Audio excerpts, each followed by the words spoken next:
C'est le week-end, mesdames et messieurs, et c'est la grande édition du journal sur Yokason Télévision. Bienvenue.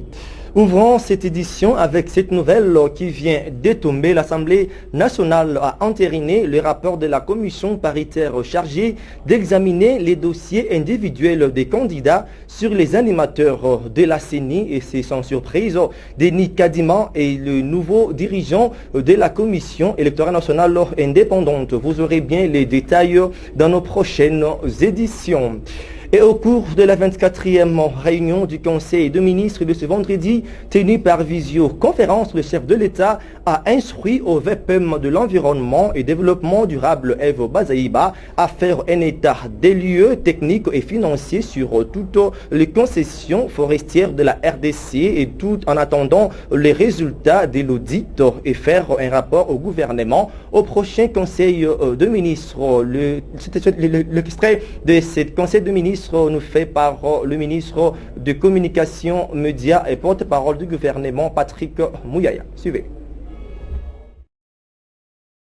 Troisième point de la communication du président de la République, relatif à l'organisation de la COP26 et à la participation de la RDC, ainsi que sur le contrat de concession forestière attribué illégalement. À quelques jours du rendez-vous planétaire sur les climats, la COP26 qui se tiendra à Glasgow en Écosse du 1er au 11 novembre 2021, le président de la République a tenu à rappeler que notre pays possède la deuxième plus grande forêt équatoriale du monde, avec près de 30 milliards de tonnes de carbone séquestrées dans le tourbière, mais également une grande étendue des savanes à reboiser. Il a indiqué qu'une série d'actions devrait être menée en vue de permettre au pays de bénéficier plus facilement des fonds prévus à cet effet sur le marché international. Au sujet des contrats des concessions forestières, le président de la République a souligné avoir été saisi de plusieurs plaintes concernant des irrégularités dans l'octroi de celles-ci. Les premières vérifications ont mis à l'évidence l'illégalité de nombreux contrats, dont ceux signés en septembre 2020 qui attribuent à une seule société 6 concessions d'une superficie totale de 1 376 375 hectares en violation de la loi, car l'alinéa 4 de l'article 92 de la loi numéro 011/2002 du 29 août 2002 portant code forestier impose une limite maximale de 500 000 hectares par entreprise. Afin de sortir le pays de toute illégalité, il a demandé à la vice-première ministre, ministre de l'Environnement et Développement durable, de faire un état des lieux techniques et financiers de toutes les concessions forestières de la République, de suspendre tous les contrats douteux en attendant les résultats de l'audit et d'en faire rapport au gouvernement lors de la prochaine réunion du Conseil de ministres. Toujours lors du Conseil de ministres de ce vendredi 15 octobre, le ministre de l'EPC, Tony Mwaba Kazadi, a obtenu la signature de l'arrêté interministériel pour la reprise des négociations avec les banques syndicales, tel que nous dit Michael Bilonda. Au Conseil des ministres de ce vendredi 15 octobre 2021, le ministre de l'enseignement primaire, secondaire et technique, Tony Mwaba Kazadi, a fourni aux membres du gouvernement quelques informations importantes, assorties des propositions, des solutions pour consolider et pérenniser la gratuité de l'enseignement primaire et mettre fin à la grève des enseignants. À cet effet, pour pallier à cette situation, le patron de l'EPST, Tony Mwaba Kazadi, a cependant sollicité la signature de l'arrêté interministériel par les ministres sectoriels impliqués pour permettre la reprise des négociations interrompues autrefois avec le banque syndical pour une année scolaire apaisée. D'entrée de jeu, la communication du gouvernement du chef de l'État, Félix-Antoine Tshisekedi Tshilombo, nous explicite. Quatrième chapitre du Conseil de ministres de ce jour, relatif à l'examen et à l'adoption des dossiers. 4 dossiers. 1. De la mise en œuvre de la gratuité de l'enseignement primaire. En vue de consolider et de pérenniser la gratuité de l'enseignement primaire et de mettre fin à la grève des enseignants, le ministre de l'enseignement primaire, secondaire et technique a fourni aux membres du gouvernement quelques informations importantes assorties de propositions des solutions. D'entrée de jeu, il a déploré le caractère illégal de la grève des enseignants qui a voulu secouer la rentrée scolaire 2021-2022 dans certains établissements publics conventionnés. Cette illégalité tient de la violation par des leaders syndicaux des enseignants de la procédure qui requiert un préavis de 15 jours à donner à l'employeur. Toutefois, le ministre de l'enseignement primaire, secondaire et technique a noté la suspension plutôt de ces mouvements de grève illégale et la reprise de cours.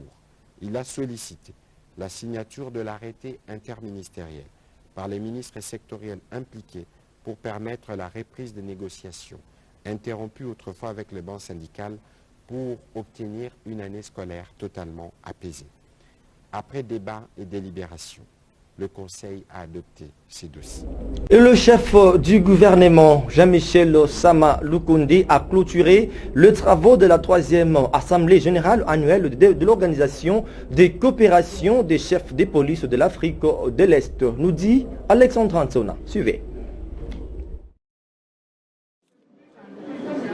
Le Premier ministre Jean-Michel Sama Lukonde a procédé ce vendredi 15 octobre 2021 à la clôture officielle de la 23e Assemblée générale annuelle de l'Organisation des coopérations de chefs de police de l'Afrique de l'Est qui s'est ouverte depuis le lundi 11 octobre 2021 au fleuve Congo Hotel. Durant 5 jours, ces travaux ont regroupé le ministre ayant en charge les questions sécuritaires des pays membres de l'Organisation des coopérations de chefs des polices de l'Afrique de l'Est, le représentant du secrétaire général Interpol, les ambassadeurs et chefs de mission diplomatiques, le chef de police des États membres de l'AEPCO.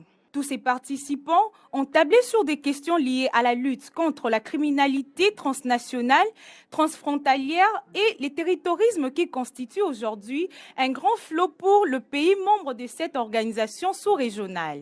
Dans son discours de clôture de travaux, Sama Lukonde a, au nom du chef de l'État Félix-Antoine Tshisekedi Tshilombo, remercié le participant pour le déplacement effectué en vue de prendre part à ces assises. À cette occasion,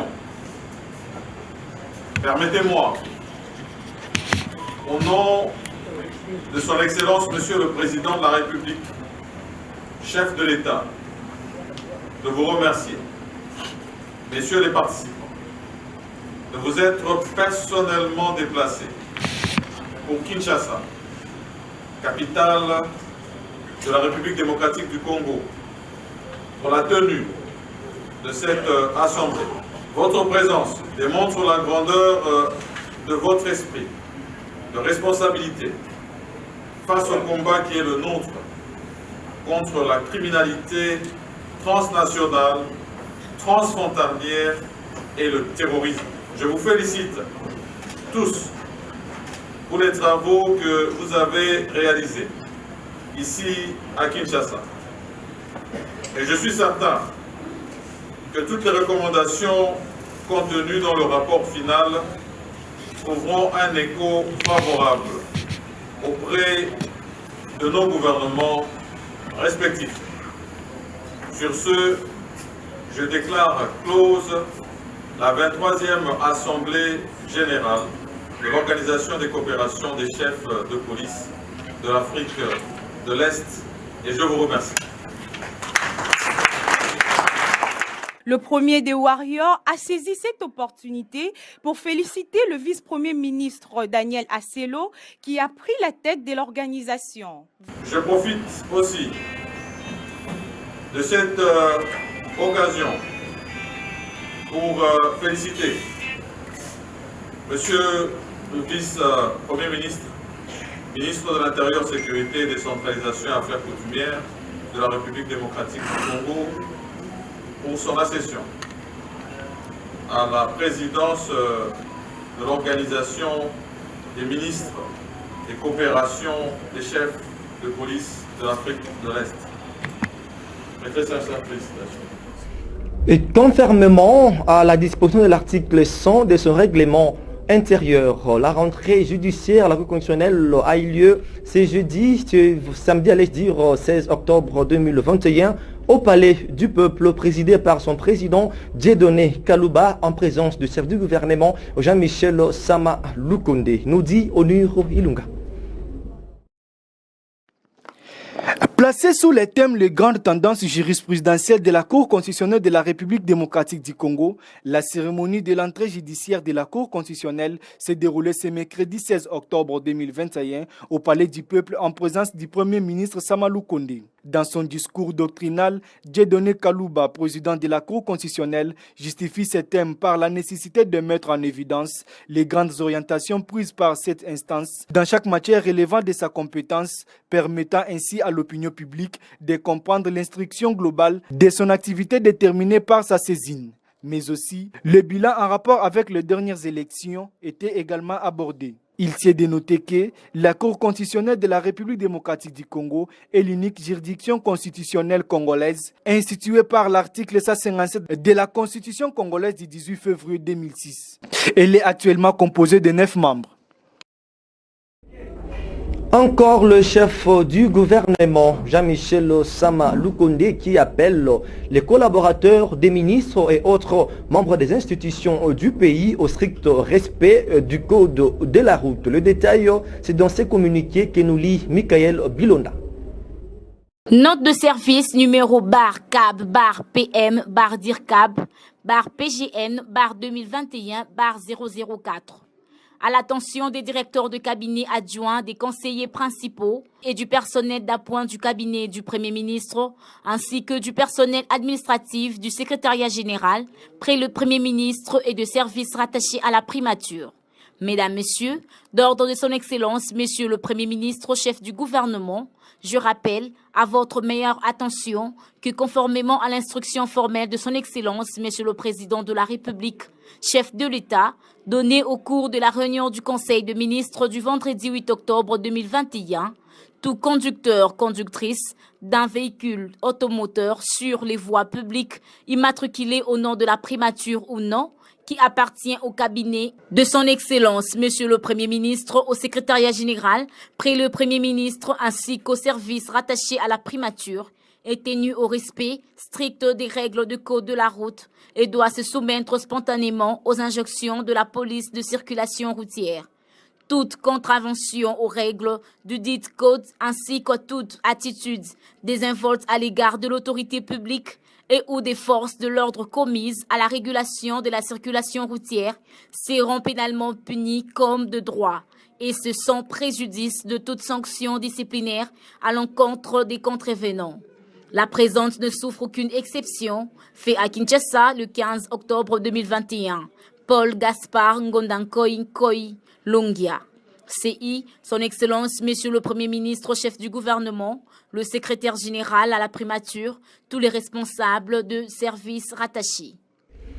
Bouclons ce journal avec cet élément sportif. À sa première sortie à l'ouverture de la saison, l'Asvel Club de Kinshasa perd ses 3 points face au Marumo, au FC, et de l'autre côté, le TP Mazembe garde sa place avec un score de 1 but, de 0 but partout, allez dire, face à Amazulu. C'est ce que nous dit Obed Louaba. Une défaite en déplacement pour l'Asvita Club de Kinshasa ce vendredi 15 octobre 2021 en Afrique du Sud. Les hommes de Dominique Coincy se sont inclinés face à Marumo Gala, FC Club sud-africain. Pour sa première sortie à la Coupe de la Confédération africaine de football, les Verts et Noirs de la capitale congolaise sont neutralisés à 2 buts à 1 au stade Peter Mokabi de Polokwane. De l'autre côté, le tout-puissant Mazembe s'est opposé à 0 but partout contre Amazulu. Les Corbeaux de Lubumbashi ont lancé l'opération des 0 but au sol sud-africain. Ce même vendredi au stade Johnson King de l'Afrique du Sud.